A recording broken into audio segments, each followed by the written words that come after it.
বছরের বিষয় ভাবনা অ্যাকচুয়ালি এআই, সেটা আশীর্বাদ না অভিশাপ এটা আমরা এখনও কেউ জানি না। সেই বিষয়টা নিয়েই কাজ করছি, কারণ একটা নতুন যুগ আসতে চলেছে যেটা এআই যুগ, এবং খুব দ্রুত আসতে চলেছে।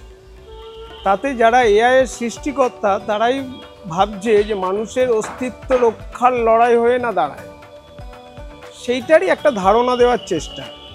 মানুষের কাজ হারিয়ে যেতে পারে এই ধারণাটাকেও রাখছে। আবার হয়তো এরকমও হতে পারে, কম্পিউটার যখন এসেছিল আমরা সবাই রে করেছিলাম, কিন্তু কম্পিউটার এসে মানে দিগন্ত খুলে দিয়েছিল। যদি সেটা হয় তাহলে সবার খুব ভালো। এই কাজটা না শুরু হচ্ছে আমার সত্যজিৎ রায়ের ছোট গল্প অনুকূল থেকে, কারণ তার বিষয়টা কিন্তু তখন উনি লিখে গেছিলেন এইটাই, যেটা আসতে চলেছে সেটাই। তাই দেবীকে আমরা দেবী রূপেই রাখছি, কারণ যতই অঘটন ঘটুক সবার থেকে পরিত্রাতা যিনি এই বিশ্ব ব্রহ্মাণ্ডকে চালান, সে যে যুগেই আসুক না কেন, আমরা তার আশ্রয়ে আসলে আমরা জানি কিছু না কিছু ভালো ঠিক উনি করবেন। তাই দেবীর রূপটাকে কিন্তু দেবীই রাখছে।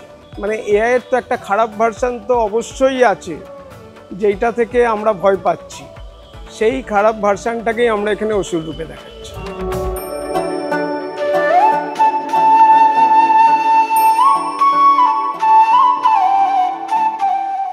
আমাদের দেখুন, সুবল তো মোটামুটি বেশ কয়েক বছর ধরেই করছে, এবং ও নতুন নতুন চিন্তা ভাবনায় বিশ্বাসী, আর সেইভাবেই এগিয়ে চলেছে। তা আমরা এর ফলো পেয়েছি, ক্রাউড ক্রমশ বেড়ে চলেছে, আর আশা করছি এবছর তো গত বছরকেও ছাপিয়ে যাবে।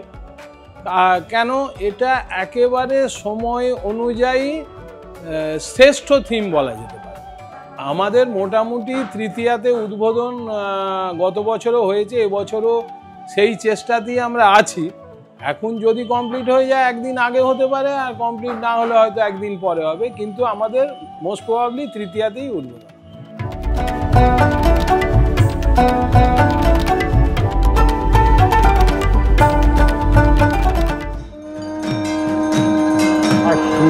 শারদ ব্রাতে